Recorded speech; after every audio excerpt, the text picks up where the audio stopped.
Good afternoon, everybody. Representative Eric Mortensen here out of Shakopee, District 55A, and we're continuing to do these one-on-ones with the attendees from the nurse town halls. And joining me today is Nikki. She attended the second nurse town hall. Thanks for joining me today, Nikki. Happy to be here. Yeah, happy to have you.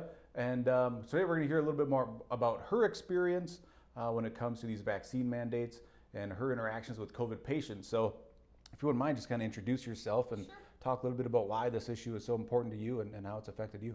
Okay. I'm actually a social worker. I work with COVID patients, and I also have a personal story to share of my hospitalization with COVID as well.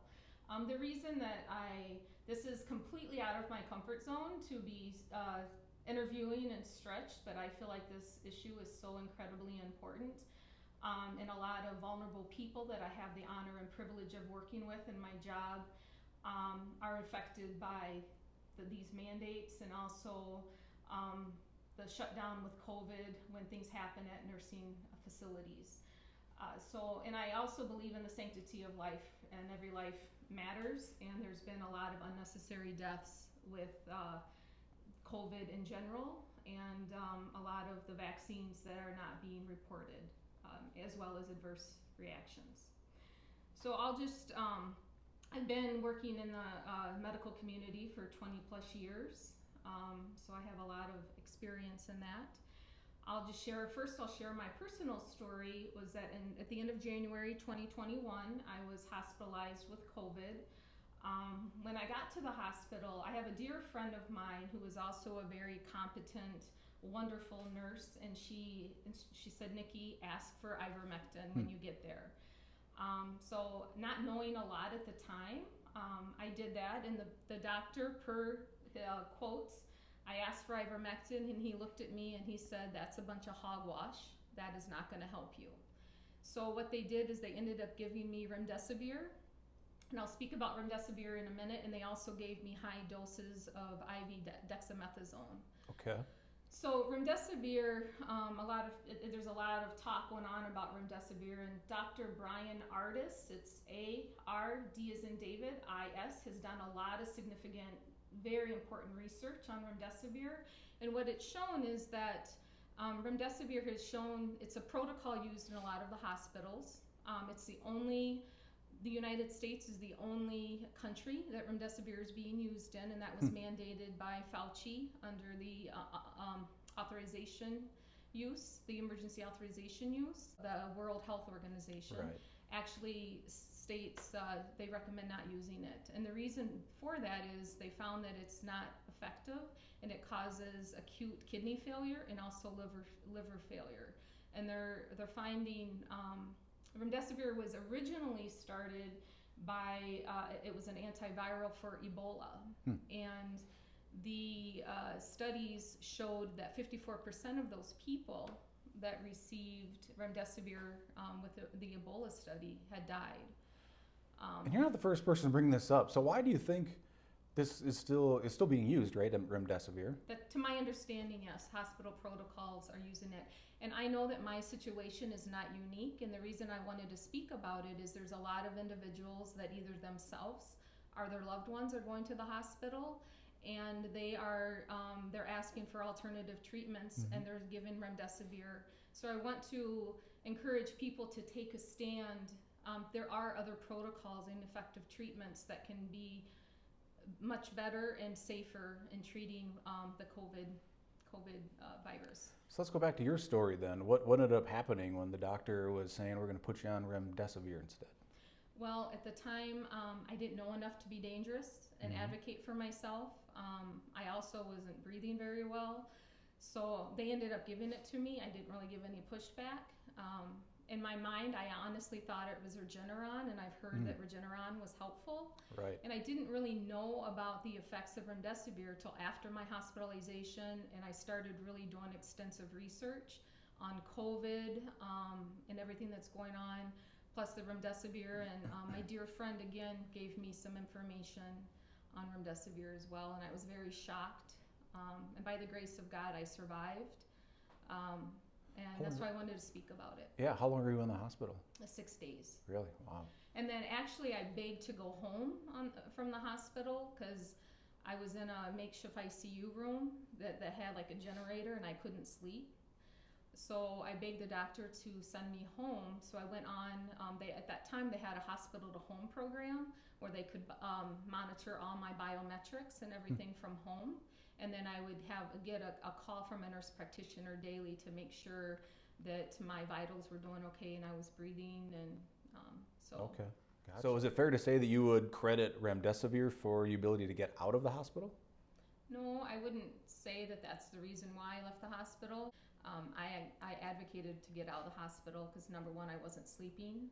And when I got home, I still was having breathing issues. And even after my hospitalization, I was on oxygen for months. And then I had shortness of breath. I had pulmonology follow-up, and the pulmonologist shared with me that I likely lost 10% of my lung function because of COVID. Like as if, meaning you'll never get that back? Or just during your sickness? That's what he originally suspected after I first saw him. I recently, not too long ago, had my follow-up, a second follow-up chest CT exam to see where things are at with my lungs, and thankfully it's all cleared. And I'm back to the gym working out, so I haven't had extensive damage, but it did take me about 6 months. Wow, okay. Dr. Brian Ardis has done extensive research in reference to the COVID deaths associated with Remdesivir in the hospitals. And the reason I bring even Remdesivir up is because there's a lot of people that have been hospitalized and their loved ones are given Remdesivir and then they're put on ventilators. Thankfully, in my situation, I did not need to be put on a ventilator, but there's a lot of individuals that do, and they end up dying from. And it's been proven that Remdesivir has been a cause of that instead of the COVID. Oh, so that'd be another example of where a death was probably getting flagged as COVID, but it was the Remdesivir that caused it. Wow. Correct. And for further research, I would encourage those that are watching to go to Dr. Brian Ardis's information. He has very lined out research on Remdesivir and the effects of COVID and the deaths. Is there a website or something? How would people find that? Just Google or DuckDuckGo. DuckDuckGo, Dr. Brian Ardis. He's on BitChute, Rumble, and then he does have his own show, the drbrianardisshow.com. Gotcha. Great. So in your professional setting, you do work with COVID patients, right? That is correct. And what I've seen, and this is another reason I wanted to speak out, is I'm not faulting the facilities at all, but when they have a positive COVID case or they have to lock down the facility, and that doesn't allow the residents' family members to visit. Mm-hmm. So a lot of times people aren't talking about this, but the mental health component of isolation, of not having your loved one visit, having us visit, the professionals visit is not the same as having your loved one visit. Oh, for sure, yeah. And so I'm starting to see those impacts again on shutting down. And when COVID in 2020, about 9 to 10 cases a day of death happened, and a lot of family members were not able to see their loved one. Mm-hmm. The last time they saw their loved one was in a body bag in front of the facility. And it's completely inhumane and wrong, especially when there's safe and effective treatments for COVID that are being suppressed and censored by the mainstream media. And there's about 500 doctors that are fighting for the truth and getting these safe and effective treatments out, especially for early treatments. Yeah, I don't know if you've seen this, but I was at a dinner a couple weeks ago where Dr. Scott Atlas, I think out of Stanford, he presented all sorts, a myriad of data and studies on masks and COVID itself. And one of the interesting things that I found, obviously the people who are generally dying from COVID are the elderly, right? Mm-hmm. And this is no secret. We've known this since March of 2020, mm-hmm. when Italy was 3 weeks ahead of the U.S. Correct. And Italy's data showed that 99% of their deaths were of the elderly. But in Scott Atlas's presentation, he showed that in a lot of states, the average age of a COVID death was actually higher than life expectancy in that state. Now, deaths are horrible, and I'm not saying they're not, mm-hmm. but when somebody is already living beyond the average age, to prevent them from seeing their family at that time is just, it's inhumane. It is inhumane. And Ivermectin has been deemed a safe and effective treatment. That's actually on NIH's website, which is the National Institute of Health.gov's website under table TE, under characteristics for antivirals that actually work. So I have a hard time understanding why people are coming back and saying you have to be vaccinated. There's no safe and effective treatments, when the reality of the situation is there are safe and effective treatments. And what about those of us who have already had COVID and this whole idea of natural immunity that the whole world seems to be ignoring? I have seen some positive signs of some hospital systems, not in Minnesota, but elsewhere, saying that you have to either be vaccinated or prove that you have natural immunity. I mean, would you agree that natural immunity is a topic worth discussing? Yes, and that's one of the other reasons I wanted to speak out, because all we hear about is vaccines. There's no intelligent conversations about natural immunity. There's been reputable physicians, virologists, and studies that have stated that natural immunity is actually more effective, 13 times more effective than having a synthetic vaccine. It also states that once you have recovered from COVID and you have had an infection, that the likelihood of being reinfected is actually very rare, because we have T cells. The antibodies do dissipate with time, but the T cells are still there, and the likelihood of reinfection is very rare. A fun fact is the CDC, back when the measles epidemic happened, the CDC, for those that were immune from the measles, recommended to not be vaccinated. The same with smallpox. So what's the difference between those two illnesses and COVID and forcing someone to be vaccinated? Isn't it just interesting? Because I've seen those studies too. Out of Israel, they had a study that said 13 times more effective, and they had far more people who were vaccinated that were getting reinfected. I think it was like 7 times more than the people who had natural immunity and never got the vaccination getting reinfected. So that data screams at anybody's face who's willing to look. Unfortunately, just a lot of people aren't willing to look, and I think that's kind of comes the crux of the matter. They turn to CNN and they watch the COVID stats on the right side of the screen go up and up and up, and they get scared and they do whatever it is the mainstream media tells them to do. Correct. Well, for the facts about natural immunity, Dr. Peter McCullough is a renowned physician that has spoke very eloquently and has studies in reference to natural immunity and how effective it is. So if those people that question natural immunity, I would highly encourage you to look at Dr. McCullough's studies, as well as many other physicians that have done studies on natural immunity. So other than CNN, since I already covered that, what is the next biggest barrier to the public getting the truth? I think in general, the media is the biggest barrier. I personally believe that they're the enemy of the people. And the reason I say that is because they have withheld valuable life-saving treatments for individuals, and they've also censored and suppressed physicians that have came out with effective treatments. Ivermectin being one of them we've already talked about, hydroxychloroquine being another one, vitamin C infusions being another one, budesonide being another one. There's all kinds of treatments, and these doctors have treated thousands of patients without nominal to zero deaths, and that's not being reported. So the fear mongering of the media, all you hear is like the death ticker. Yeah.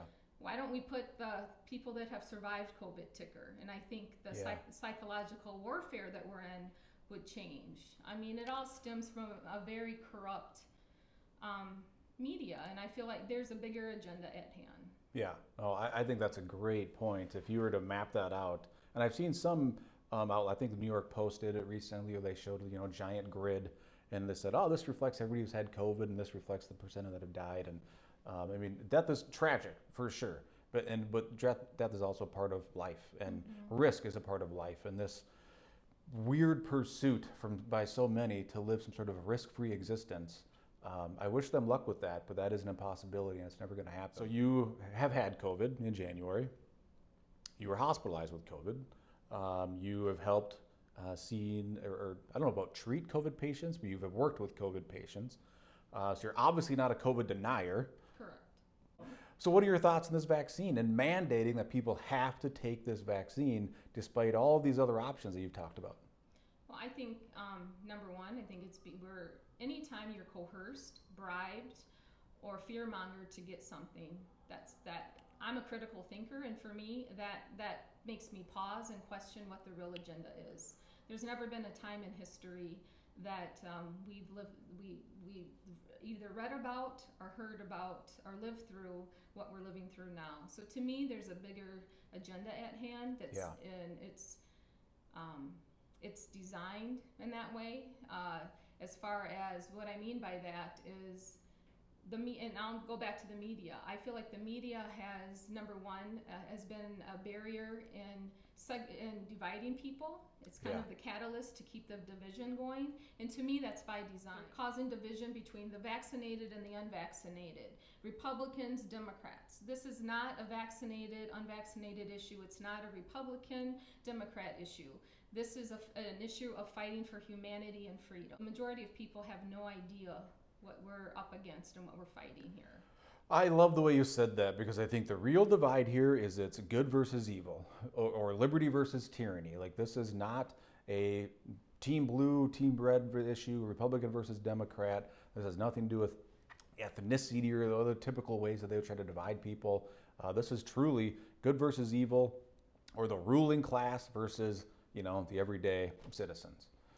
Those are the real divides, and I think if people can see that, it becomes so much easier to unify as a state and as a country. I agree with that, absolutely. So what would be your message to the Minnesota legislature, or U.S. Congress for that matter, when it comes to these vaccine mandates? Well, I would say that the crux of the matter isn't just the mandates for the vaccines. This is, in my opinion, this is about freedom. This is taking people's freedoms, taking people's rights, and I would ask the Congress and the legislature and the governor, if are they either for the people or they're against the people. They're either for the Constitution or they're against the Constitution. They're either working for the good or they're working for evil. And that's the crux of it. This is about freedom. And I think the vaccine mandate is a small piece of that, because that's a small piece of each of our liberties and our freedom and our God-given right to make choices for our own bodies and what we do with them. Amen. Thank you. I love that, because it is, if we don't have liberty even during a pandemic, then we don't have liberty at all. And I think we're seeing it unfold, quite honestly, because we can go back to March 13th of 2020, when Governor Walz said 15 days to slow the spread.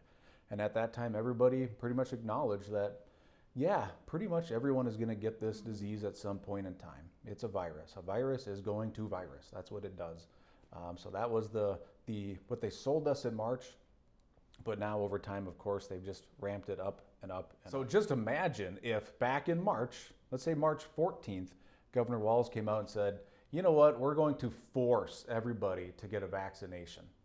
Instead of, taking this gradual turning up the temperature on that boiling pot of water, if they had just gone full throttle right away, more people would have resisted. But over time, people just keep thinking, well, fine, one more thing, right? I'll give them that. I'll give them the mask mandate.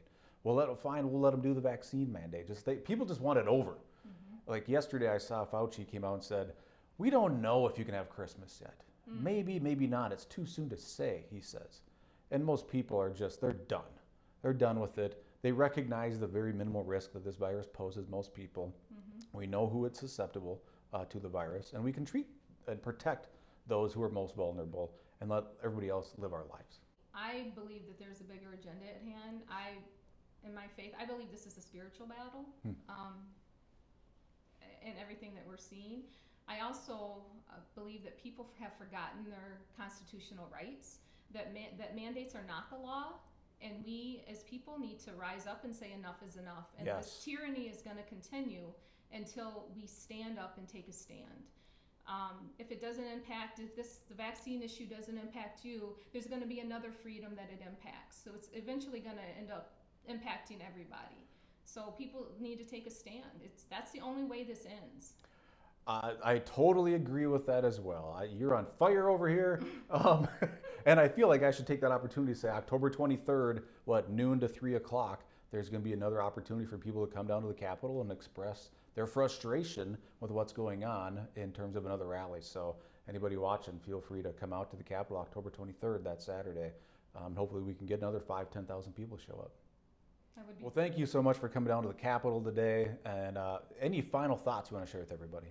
The only final thought I would have is to highly encourage people. Don't take what we've said here. I would encourage each person to do their own research. That's how I got involved. It opened up my eyes because I looked around and I was like, there's something going on in our world that just does not seem right. Mm-hmm. So I just highly encourage people to do their own research. Look for the physicians. Here's a tip. Anybody that the mainstream media is criticizing, ridiculing, or suppressing, run to them for the information, because those are the truth tellers. Those are the individuals who is getting the truth out about COVID. Well, thank you so much for coming down to the Capitol today and sharing your truths and your stories and the research that you've done. And please take her advice. Go out and do your own research and find what's going on out there. And of course, because that is the whole core of why we're trying to do these one-on-ones with people, is to get information out that you're not finding everywhere else and to get it from reputable sources. So thanks for watching, everybody. We'll catch you out there.